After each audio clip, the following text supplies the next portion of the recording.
Hi friends, welcome to Krithika Designs. இந்த வீடியோவில் ஃப்ளாரும் லீவ்ஸும் வச்சு ஒரு கொடி டிசைன் மாதிரி தான் ரொம்பவே சிம்பிளான டிசைன் தான் பார்க்க போகிறோம். ஃபஸ்ட்டு பார்த்தீங்கன்னா ஸ்லீவ் பார்ட் வந்து ஃப்ரேமில் வச்சுட்டு ஸ்லீவ் வந்து எவ்வளோ வேணுமோ மார்க் பண்ணிக்கலாம். மார்க் பண்ணதுக்கப்புறம் இப்போ நான் வந்து பார்த்தீங்கன்னா வி ஷேப்பில் வந்து கொடி போட்டுட்டு ஒர்க் பண்ண போகிறேன். நீங்கள் வந்து இதே மாதிரி வி ஷேப்பும் போட்டுக்கலாம், இல்லை அப்படின்னா கீழே பார்டர் மட்டும் கூட போட்டுக்கலாம். மார்க் பண்ணுறதுக்கு நான் இந்த ஒயிட் மார்க்கர் எடுத்திருக்கேன். இது வந்து கொஞ்சம் மெழுகு மாதிரி இருக்கும். இப்போது சென்டர்லேருந்து ஒரு 2 இல்லைன்னா 2.5 இன்ச் வந்து மேலதுலேயும் நான் மார்க் பண்ணியிருக்கேன். சைடில் பார்த்தீங்கன்னா ஒரு 4-4.5 இன்ச் வந்து மார்க் பண்ணியிருக்கேன்.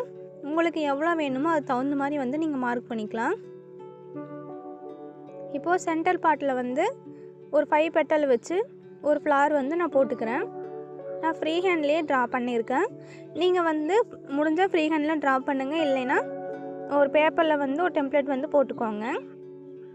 அதுக்கப்புறம் அந்த லைன் மேலேயே வந்து பார்த்தீங்கன்னா இன்னும் கொஞ்சம் கேப் விட்டுட்டு இன்னொரு ஃப்ளார் வந்து 5 பெட்டல் ஃப்ளாரே வந்து நான் ட்ரா பண்ணிக்கிறேன்.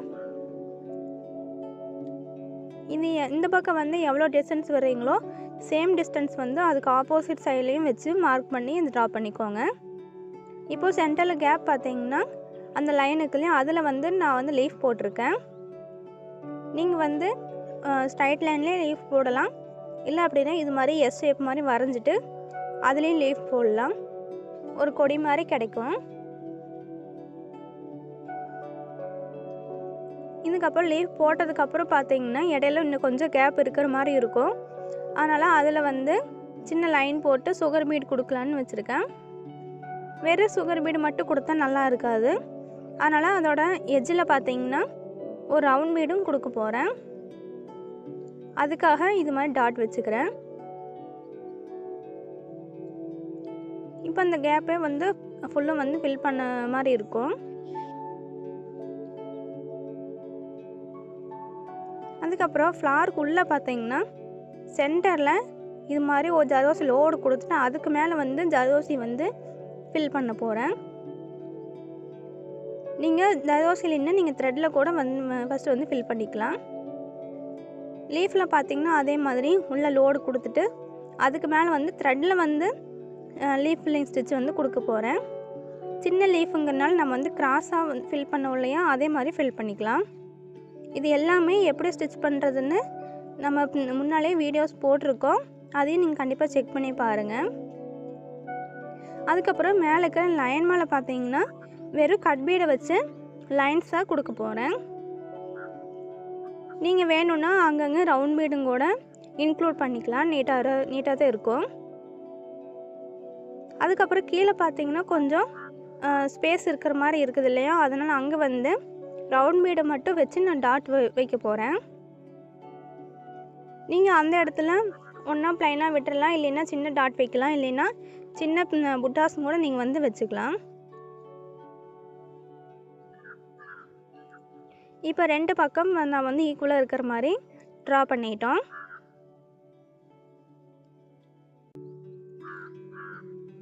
இது நீங்கள் எவ்வளோ கேப் இருக்கிறீங்கன்னு பார்த்துட்டிங்கன்னா அது அடுத்தது இன்னொரு ஸ்லீவ் வந்து வரையறக்கும் ஈஸியாக இருக்கும்.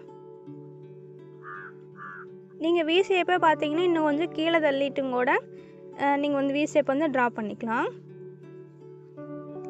நம்மளுக்கு எது மாதிரி வேணுமோ அது மாதிரி நம்ம வந்து ட்ரா பண்ணி எடுத்துக்கலாம். இது தனியாக ஒரு பேப்பரில் ட்ரேஸ் பண்ணணும் கிடையாது, இப்படித்தான் நம்ம வந்து டிசைன் வந்து க்ரியேட் பண்ணணும். இப்போ ஒரு கொடி டிசைன் இருக்குதுன்னா ஃப்ளார் இருக்கணும், லீஃப் இருக்கணும், அதுக்கு ஏற்ற மாதிரி நம்ம வந்து போட்டுக்கலாம். இடையில கேப் இருந்ததுன்னா இது மாதிரி சுகர் பீடில் ஒரு லைன் கொடுக்குறோம். பெருசாக நம்ம ஒன்றும் டிசைன் போடாட்டி பரவாயில்ல, சின்னதாக நம்ம ஃபஸ்ட்டு க்ரியேட் பண்ணோம்னா நம்ம வந்து பெரிய டிசைன் போடும்போது நம்மளே வந்து டிசைன் நல்லா க்ரியேட் பண்ணலாம்.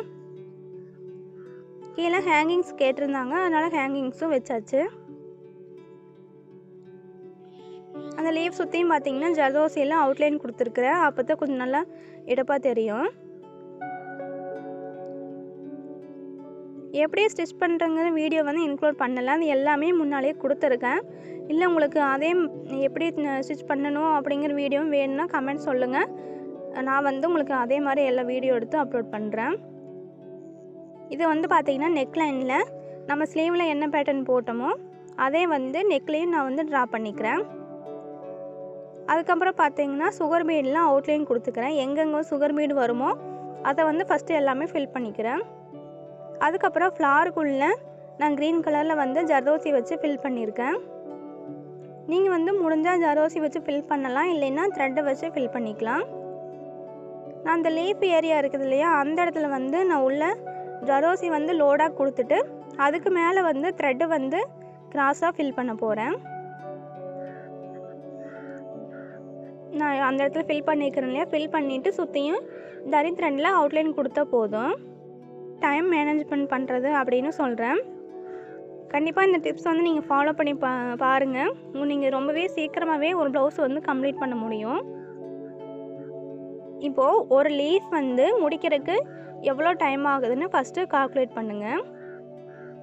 இப்போது நான் கால்வாசி ஃபில் பண்ணி வச்சுருக்கிறேன். இப்போ டைம் பார்த்தீங்கன்னா 9:30க்கு மேலே ஆயிடுச்சு. இப்போ வந்து பார்த்தீங்கன்னா அந்த நெக்லைன் மீதி எல்லா லீஃப்மே நான் வந்து ஃபில் பண்ணிட்டேன். பாருங்கள், ஃபுல்லுமே வந்து லீஃப் எல்லாம் ஃபில் பண்ணியாச்சு. இப்போ டைம் பார்த்தீங்கன்னா 10:15 ஆக போகுது.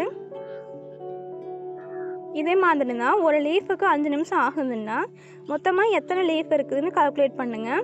அப்போது ஒவ்வொரு லீஃபுக்கு 5 நிமிஷம் போது எவ்வளோ டைம் ஆகும்னு முதலே ஃபிக்ஸ் பண்ணிவிட்டு அதுக்குள்ளேயே வந்து நீங்கள் வந்து முடிக்க பாருங்கள். அப்படி நீங்கள் டைம் வச்சு பண்ணும்போது தான் ப்ளவுஸே வந்து சீக்கிரம் வந்து ஃபில் பண்ண முடியும். நீங்கள் டைம் வைக்காமல் உங்கள் பாட்டு ஒர்க் பண்ணுறதுக்கும் இது மாதிரி ஒவ்வொரு லீஃபுக்கும் ஒவ்வொரு ஃப்ளாருக்கும் ஒவ்வொரு பெட்டலுக்கும் நீங்கள் தனித்தனியாக டைமிங் வச்சு பண்ணும்போது ரொம்பவே ஈஸியாகவும் சீக்கிரம் முடிக்க முடியும். ஒரு ஸ்லீவ் வந்து 1 ஹவரில் முடிக்கிறீங்கன்னா கண்டிப்பாக அதுக்கு அடுத்த ஸ்லீவ் பார்த்தீங்கன்னா 3/4 மணி நேரத்தில் கண்டிப்பாக முடிக்க முடியும். ஏன் அப்படின்னா ஒரு ஸ்லீவ் வந்து நம்ம கொஞ்சம் டவுட்டில் இல்லைன்னா வந்து என்ன அடுத்து ஒர்க் பண்ண போகிறோங்கிற ஒரு டவுட்டில் தான் பண்ணுவோம். ஆனால் இன்னொரு ஸ்லீவ் பார்த்தீங்கன்னா முதல்ல பண்ணிக்கிற ஸ்லீவ் பார்த்து அப்படியே நம்ம டிட்டோ பண்ண போகிறோம். அதனால் வந்து அந்த ஸ்லீவ் வந்து நிஜமாக சீக்கிரமே முடிஞ்சிடும். அதுக்கப்புறம் நெக்லைனும் அப்படி தான். நீங்கள் ஃபஸ்ட்டு ஒர்க் பண்ணும்போது பார்த்தீங்கன்னா நெக்லைனில் ஃப்ரண்ட்டு வந்து ஒர்க் பண்ணுங்கள். ஏன்னா நம்ம யோசிச்சு பண்ணும்போது சின்ன நெக்லைன் தானே ஃப்ரண்ட்டு, அதனால் கொஞ்சம் சீக்கிரமாக முடிச்சிடலாம். சரி, கொஞ்சம் லேட் ஆகிற மாதிரி இருக்கும். அதனால் சின்ன பாட்டுங்கிறதுனால கொஞ்சம் சீக்கிரம் முடிக்கிறதுக்கு சான்ஸ் இருக்குது. நீங்கள் அதுவே பேக் நெக்கில் ஒர்க் பண்ணிகிட்டு இருந்தீங்கன்னா நிஜமாக ரொம்பவே லேட் ஆகும். நீங்கள் ஃப்ரண்ட்டை பார்த்து பேக் நெக்கில் டிட்டோ பண்ணும்போது நீங்கள் சீக்கிரமே முடிச்சிடலாம். அந்த சின்ன பார்ட்டு நீங்கள் ஃப்ரண்ட்டு முடிக்கிறதுக்கும் பேக் பார்ட்டு வந்து அது சேம் டைம்லேயே நீங்கள் பேக் பார்ட் முடிக்க முடியும். நீங்கள் ஒரு ப்ளவுஸு ஸ்டார்ட் பண்ணுறீங்கன்னா ஃபஸ்ட்டு பார்த்தீங்கன்னா ஃப்ரண்ட்டு ஸ்டார்ட் பண்ணுங்கள், இல்லைன்னா ஒரு ஸ்லீவ் வந்து ஸ்டார்ட் பண்ணிக்கோங்க. அப்போ தான் வந்து பேக் வந்து ஃப்ரண்ட்டு பார்த்தும் இன்னொரு ஸ்லீவ் வந்து இன்னொரு ஸ்லீவ் பார்த்தும் நம்ம அப்படியே டிட்டோ பண்ண முடியும். அப்போ வந்து டைம் கண்டிப்பாக சேவ் ஆகும். இந்த டிப்ஸ் நீங்கள் ஃபாலோ பண்ணி நீங்களும் சீக்கிரம் வந்து ஒரு ப்ளவுஸ் வந்து கம்ப்ளீட் பண்ணுங்கள். வேறு ஏதாச்சும் டிப்ஸோடு நெக்ஸ்ட் வீடியோவில் பார்ப்போம். தேங்க்யூ.